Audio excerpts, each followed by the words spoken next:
Oh, of course. Now, how did this start?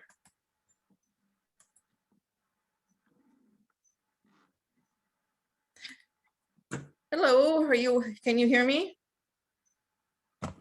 Yep, we can hear you. Okay, cool. I don't see myself, so I don't know what's going on.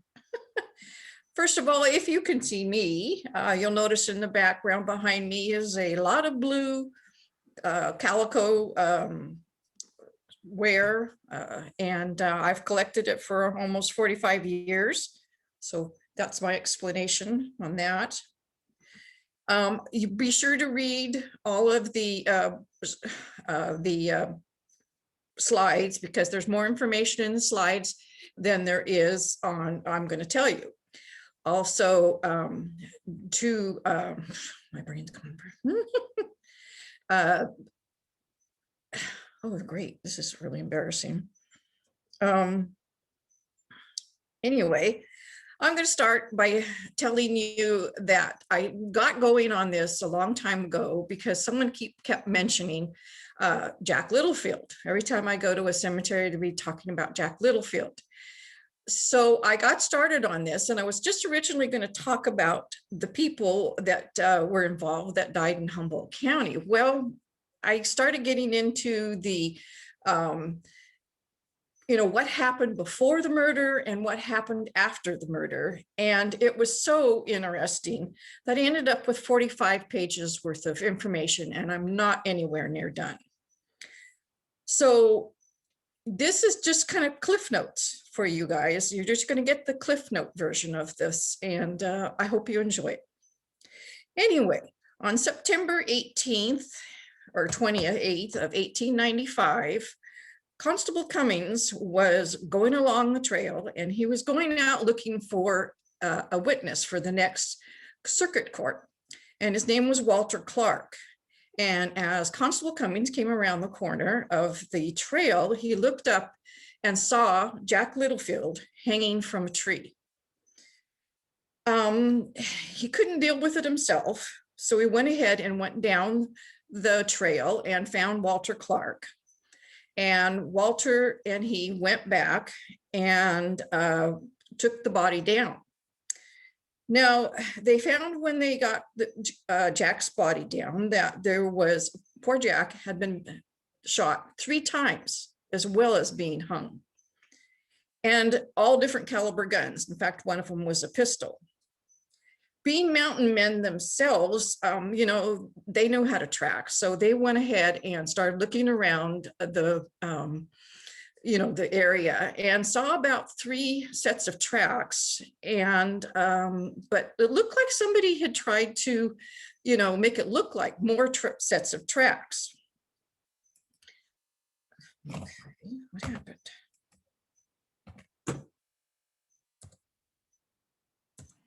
There we go.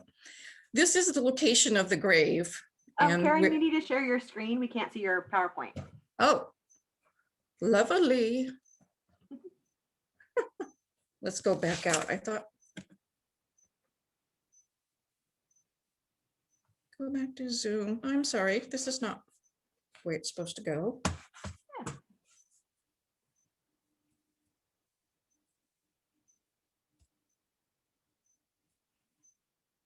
Well. Yeah, so if you go to Zoom and click on share screen, the green button at the bottom. Yeah, I am on. I'm trying to do that. It's not. Not coming through. Okay. Zoom likes to throw curveballs at you right when you're in the middle of course. Stuff, so. Yeah, like suddenly forgetting what I was going to talk about. So. It just comes with the territory. Okay. There we go. Perfect. There we go. Thank you. Okay, come on. Okay, now you can see. This shows where Jack Littlefield, the guy in the middle is where Jack Littlefield was hung. Supposedly the guy on the left is where he was shot, and the guy on the right is where he was buried. So anyway, took the body down. He and Walter Clark took the body down. And about that time, up comes a group of people. This is Jack Littlefield. And this is I call it the bogus coroner's jury. These are the guys that all came up. There was other Bayless Van Horn brothers and Sam Lance, George Kindred, who I didn't have a picture of. And they were going to hold their jury, coroner's jury. Well, the thing was that all of these guys had animosity towards Jack Littlefield. So they, except for George Kindred. So they're not exactly unbiased guys. In fact, Joe Gregory, the guy up here on the top, he was going to be in the next court docket himself for actually having knifed Jack Littlefield. And what's especially ironic of the whole thing is Bayless Van Horn and John Crow had Jack Littlefield in their custody, not more than a few hours earlier. And but there's another story behind that. Now, you're probably wondering why I'm talking about the murder of a no account, cowboy, as this one lady put it in her diary, who lived in Mendocino County, who died in Trinity County, and but he was from Humboldt County. How is this to do with Humboldt County history? Well, we all know of an area down around the around what we call the Emerald Triangle now. Well, back in those days, it was also a triangle, only it was owned by a man named George White. And he bought up all of this property. And he, now this is the area, this little blue area right up here is where Jack Littlefield was killed. So you can see it is in the middle of nowhere. And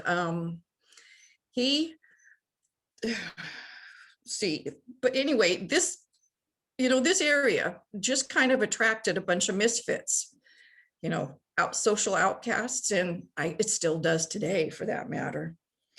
So murder was nothing new when Jack Littlefield was killed.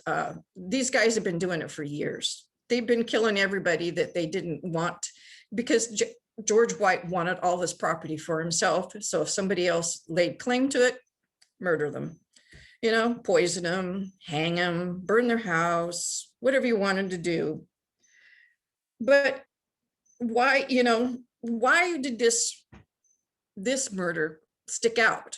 I mean, because Jack Littlefield's dad was in the Humboldt County poor farm.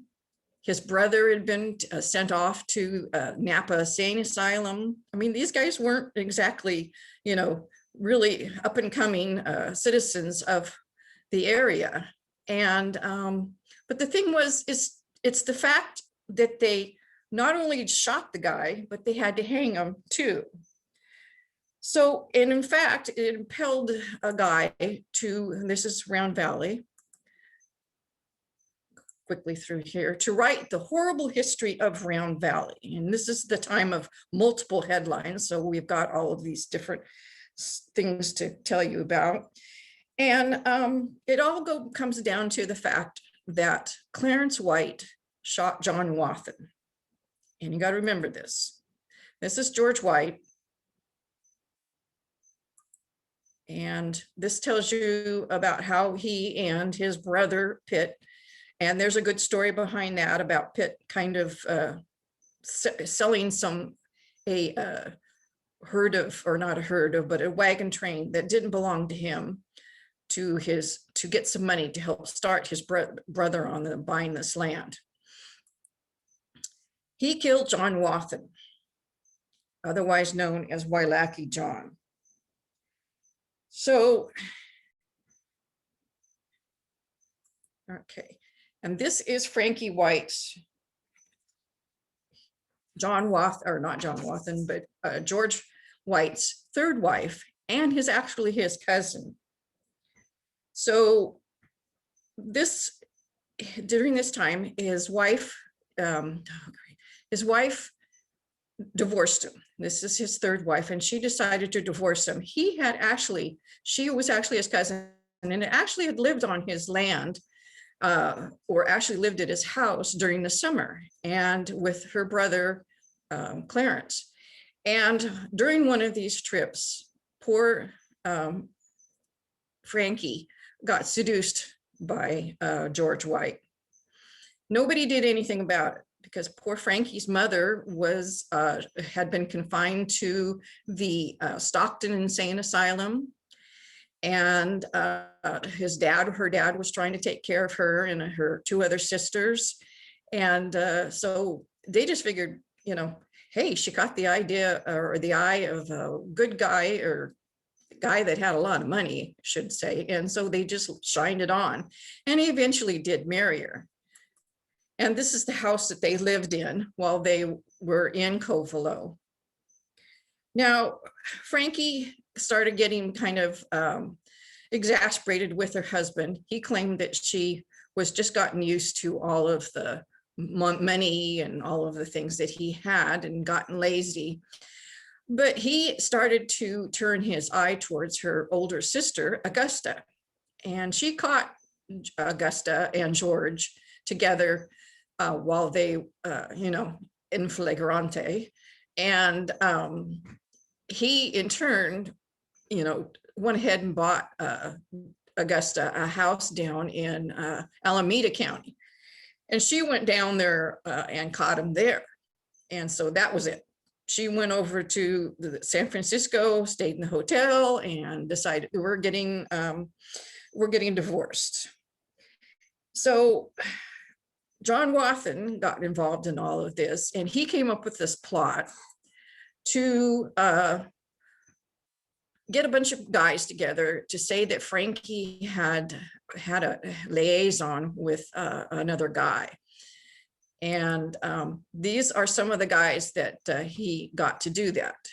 Daniel Woodman was one, and I talked about that one in one of the story I wrote about Daniel Woodman, about how he perjured himself to say that Frankie was having an affair with somebody else.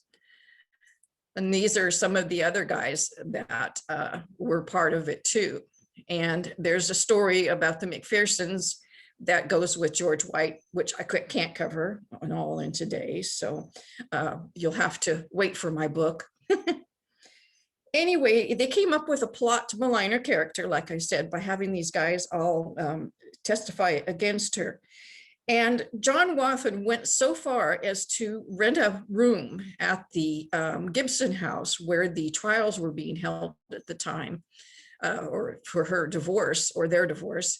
And he would drill everybody. He'd drill everybody in the room, and try and get them to get all their stories straight. And at one point, he started to interview women of bad moral virtue, I guess that would be to say, and say that she was one of them. And Clarence had had enough. He didn't like that. And so he confronted Wailaki John, and this is Clarence, and confronted Wailaki John, and Wailaki John went to get his gun out of his room. And he went up the stairs, and as he was coming down the stairs, Clarence pulled out his gun, and Wailaki John's got caught up in his coat. And John Waffen, or Clarence, shot him, and Clarence, he died, and obviously. And not to say that, it was so sad that John Waffen died, but the judge went out with everybody else after the thing, and after the trial, and celebrated with everybody else. So the fact that Wailaki John was dead. Anyway, Clarence was such a good shot, and you can see on here where it said he could shoot out the eye of a pigeon on the wing. And when he was 17, he had actually got caught up in apprehending a bunch of criminals. And he went out with some guys. They found him on the trail, and he went out with some guys to go chase down these criminals, and ended up killing one of them. So he thought he was going to be a detective after that. So anyway, George White's right-hand man is dead and gone now. No more John Waffen. And George White lost his divorce trial. But poor Frankie, even though she won the divorce trial, she spent the rest of her life trying to collect her money, because George White, right before his death, started transferring all of this money, all of his land, into other people's names. Anyway, there was excuse me, this is the Gibson house.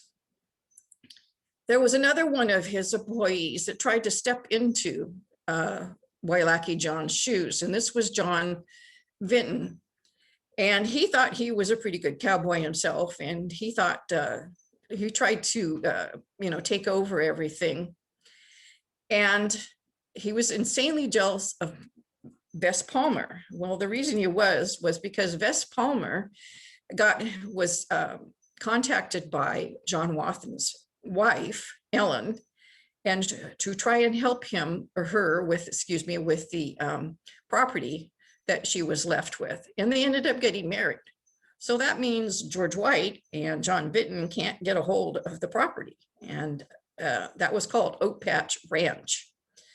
And John Vinton decides that he is going to take every cent that Vess Palmer has. He's going to run them down to San Francisco for trials after trial after trial. And then he's going to make sure he goes to San Quentin. And so he starts charging him with all kinds of cattle stealing. So anyway, what am I at? His anger turned into a deep hatred of Vess Palmer, and poor Jack Littlefield got to be part of it because he was, Jack Littlefield was his Vess Palmer's right-hand man. Anyway, Jack Littlefield himself, the one thing a lot of people don't know is that he actually was from Humboldt County.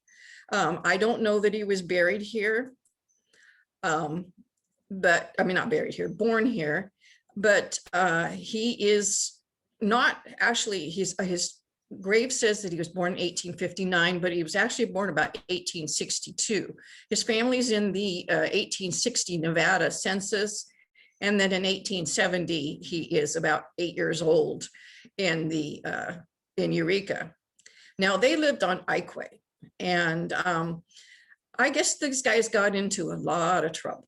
They got into a lot of trouble up there. They kind of borrowed the neighbors' horses and took them for a joyride.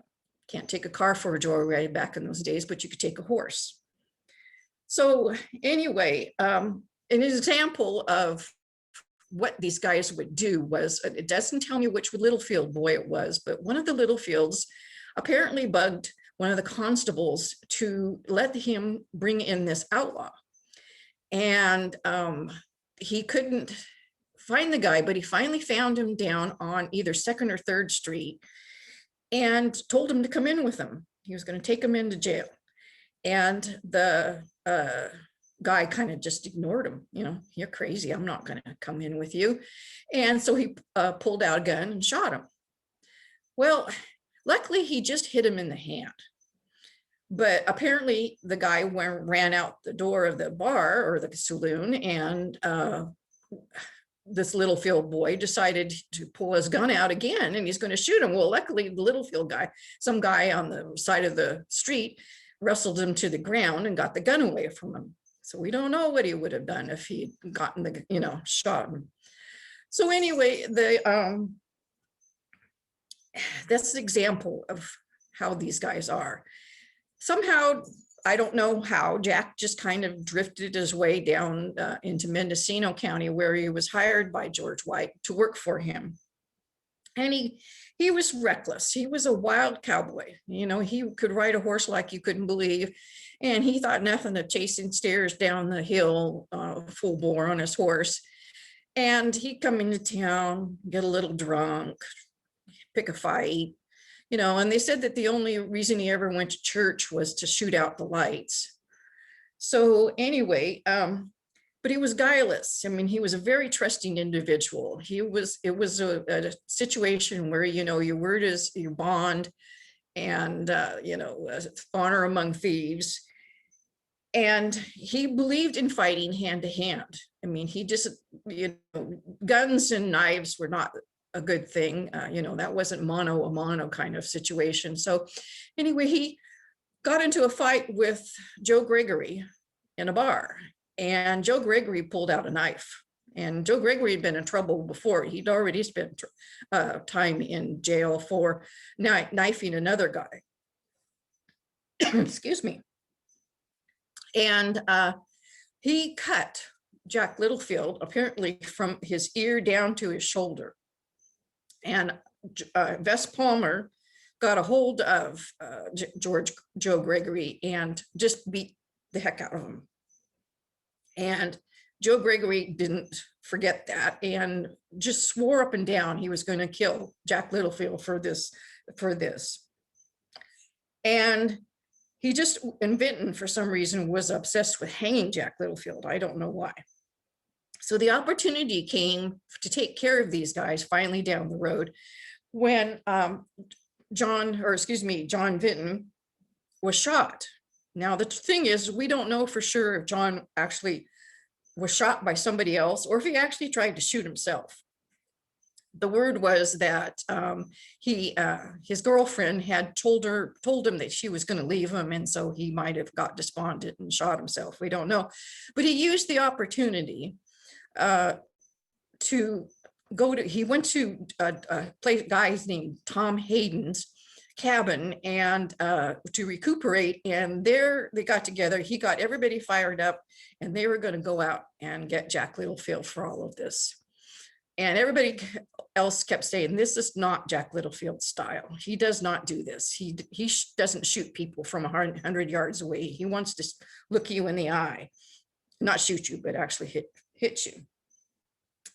So it decided that Bayless Van Horn, excuse me, and John Crow are going to go out and arrest Jack Littlefield.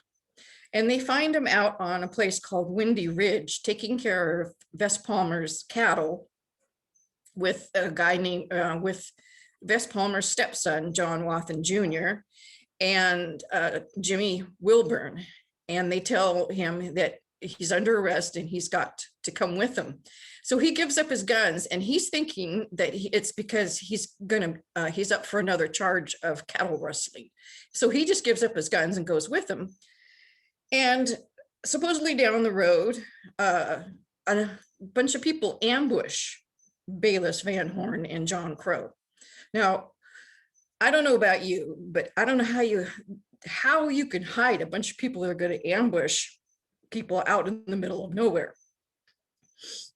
They claimed that anywhere from 12 to 20 people came up on them and were told them to go away. They were going to take care of this. Now, supposedly, according to John Crow, that it got up to 100 people at some point. So it's crazy. These guys rode up. They had burlap sacks on their horses' heads, and told them to go away. Now, the whole story is cockamamie because, how do you get 10 to 20 people to ride up on you in an ambush out in the middle of nowhere without you hearing their horses? And why are these guys so disciplined that they only shoot one shot per person? I mean, nobody shoots twice. They only shoot one shot per person, and then they all disappear.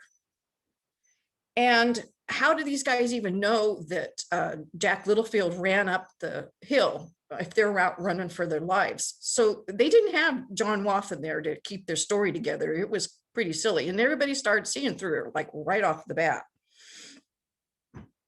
So it comes back down to the number of footprints too. So they arrived back at they went to Tom Hayden's house, and then they got the bogus jury together and they rode back and got there about noon. But during the meantime, a whole bunch of people rode up on the scene. Several people claim to have seen the body hanging there. And here we see again. Oops, I didn't. Up there in the corner, and then the blue shows where this happened. And this shows not a very good picture of the trail around where this all happened. But this is Henry Bucknell. He rode up to poor Jack Littlefield's body and relieved him of his spurs. Apparently, he coveted Jack Littlefield's spurs, and Jack wouldn't give them to him, even though he offered to buy them from him. He says, "You can have them over when I die." Well, he figured Jack was dead. He took the spurs. And supposedly they're still somewhere in Willits as of the 90s, in 1990s. Excuse me. As for the local connection of this, my great-grandfather at the time was working for the Call. And there were a lot of stories that were out at that time. And I like to think that my great-grandfather had something to do with some of the stories that were written in the Call at the time. I don't know that, but anyway, nobody believed this story that these guys had put together. And excuse me, they just didn't believe it. So anyway, they declared a trial and they arrested John Vinton, yes, they did arrest John Vinton. Let's see. Anyway, they arrested Joe Gregory, Tom Hayden, John Crow, and Bayless Van Horn as people who killed him. And they also arrested Fred Radcliffe and Joe Kindred. But they couldn't they couldn't put everybody on trial because the first 3 trials or 4 trials actually bankrupted the county.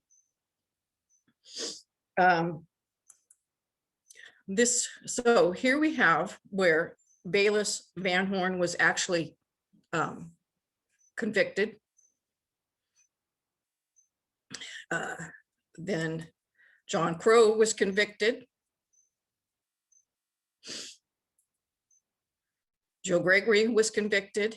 And in Joe Gregory's case, it was quite the thing. He was already in trouble for, trying to nail Vess Palmer with stealing cattle. And at that time, the court docket, took care of everything. And Joe Gregory was out on bail for the other thing. And he and Vess Palmer met in the middle of the street, and they ended up having to have him arrested because Joe Gregory offered to kill him.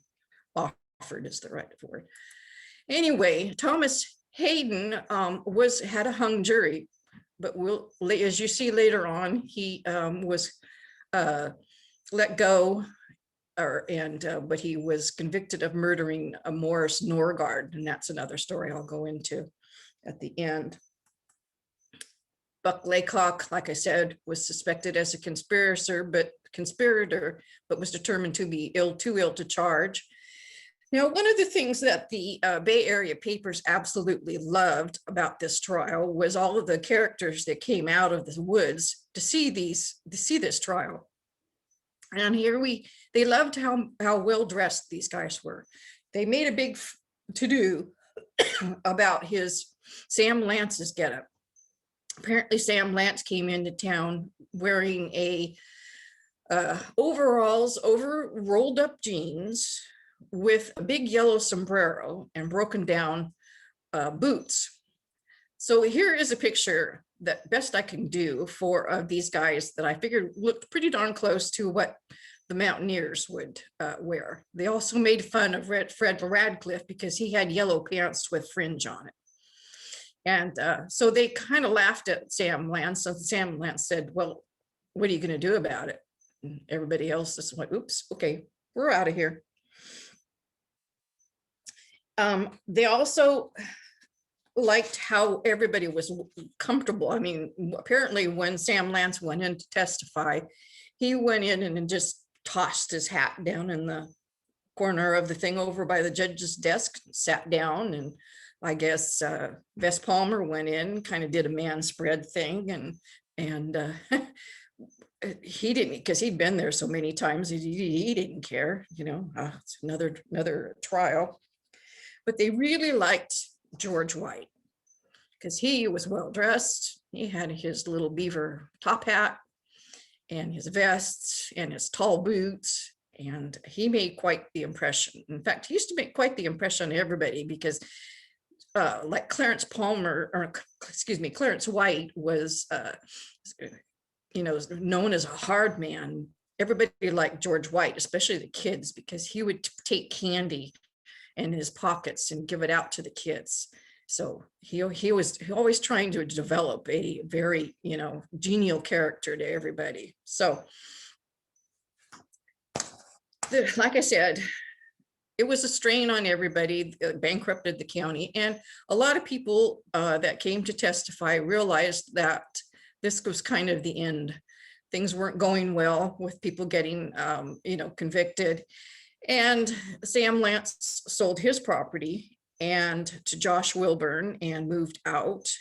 He finally moved to the Van Dusen area and then ended up settling near Blocksburg. He started doing stock raising, was also had an interest in the mining. In fact, a lot of the guys got into mining, and he had a cabin out by Blocksburg. Well, apparently a relative of my friend Oral went out there to see him, and his name was Alec Wheat, and they couldn't find Sam Lance, and they banged on the doors, and finally pried open one of the windows and found him in there dead. And he'd been dead for quite a while, so they took him out of the cabin and buried him next to the cabin. Now, if anybody knows where this grave is, Oral would love to know, because he wants to put a marker on it. He also, Vess Palmer also caught the mining bug. He went on to try to do some mining around Canyon Creek in Trinity County. He leased out his land and then moved everybody up there. Well, the problem is that during while he was away, one of his stepdaughters, Hattie, ended up being committed to the insane asylum. She had taken herself out on the woods and had fallen off a cliff. And then when she got back, she just was a handful. She kept threatening to kill the kids. She's going to take after them with chop off their heads.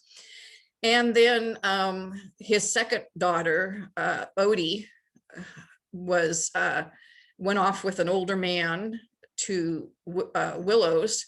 Well, that turned out that the older man was actually a guy that worked on her stepfather's property, and she just wanted to go. She wanted out of there, and so that whole story kind of fizzled out. Vess moved to, ended up selling his ranch in 1900 and moved to Solano County, where he was a stock raiser, and died at the age of 87. One of the few guys that made it for a while. Everybody else kind of died young. Bayless Van Horn was pardoned in 1905 after serving 7 years. And he went on to live a quiet life and moved to Calpella. John Crow died in 1903. And here we go. John Crow died in 1903 in San Quentin of tuberculosis. Joe Gregory died in 1908 in San Quentin of tuberculosis. And while he was in jail, his family spent a great deal of time and money trying to raise, to get him an acquittal, excuse me, that's the word I want. And they went so far as to find one of the guys that had testified against them and hired a man to take him out into the woods and hold him up and make him sign a confession taking back everything that he said, which didn't hold up in court because he really wasn't a marshal. He was just some guy, and he filed it in the wrong county and all this. 20 years later, like I said, Tom Hayden shot Morris Norgard. They had been a long-standing feud between those people over land. They were running cattle and horses on each other's land, and Tom Hayden had a fit and finally shot one of the guys, one of the sons. He wounded his brother, Cervera. I guess that was how you would say it. He was convicted and died a few days after being pardoned because he had stomach cancer, and they let him go home and die. John Vinton, the guy who wanted to be the second Wailaki John, married Clara Shore, the girl that was supposed to leave him, and they went on to have 12 kids. Well, he later on got or actually charged with raping his younger sister-in-law, but was acquitted of that. He died in Willits in 1937. Clarence White, even though he wasn't involved in Littlefield's murder, came up to Humboldt County hoping to, and was in Ferndale where he raced horses. When he came up here hoping the air would do better for him. And in 1900, he died of tuberculosis. Now, so the whole point of my story is, had Clarence White never shot John Waffen, somebody would have been in there to tell you all about this story. Whoops, I clicked on myself. And anyway, he would have, anyway, I took myself off. They would have never known. We never would have had any idea about this murder 125 years later. We just, they probably would have gone down in history as another one of those Covelo murders, unfortunately, which there are too many of. And then, we wouldn't have this to talk about. One of the things, let me see, have I got this on here? This is my bibliography. This is where I got all my aunt records. This went a lot faster than I thought it would. So, and I see a lot of people kind of looking off in this space. So, so Karen, there is a question in the chat. Do we know if John Littlefield is related to the modern Littlefields of Yurok County? That was what I was going to say. He is not related to Vaughn, Chris, or Dustin. Vaughn, Chris, and Dustin are my in-laws, and I have done some of their work, their genealogy, maybe way back in way back in the East. They were related at some point. Apparently there are still Littlefields in the area.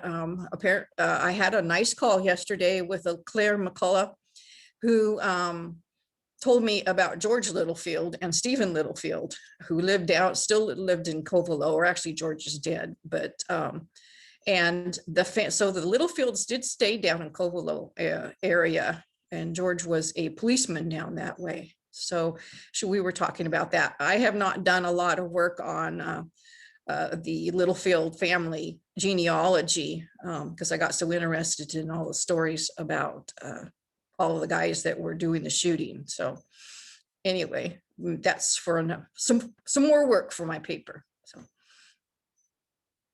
anybody else? Yeah, if anybody has any questions, feel free to put them in the chat window and I can read them out loud. We pretty much have everybody on mute just to kind of cut back on background noise. But if we don't have any other questions, we may just wrap it up a little early today. See if we can go enjoy some of the sun while we still have it. So, okay, it looks like we don't have any other questions. So Thank you, Karen, for your presentation. That was really super interesting. It's always interesting to find out all the little different, you find one person that's interesting and then everyone around them, and sounded like it was a very wild cast of characters in the story. So, You could say that. and let's see. Somebody was just wondering if they could see the last slide. So the one before this one more time. If you wouldn't mind going back a slide. This one about Ben Neefus, Let's see. James Neefus. I think so. Hopefully that gives them time to absorb it and to read it. Yeah. He came through, he lived in Ferndale for a little while before he went up to Idaho.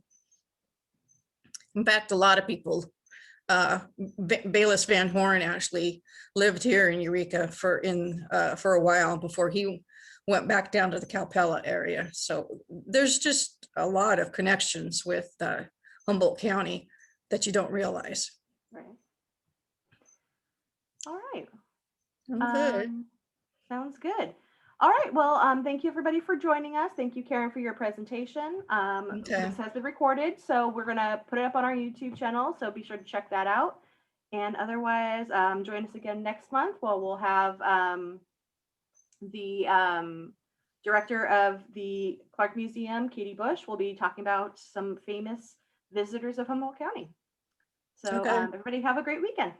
Thank you. Thanks. Bye. Bye.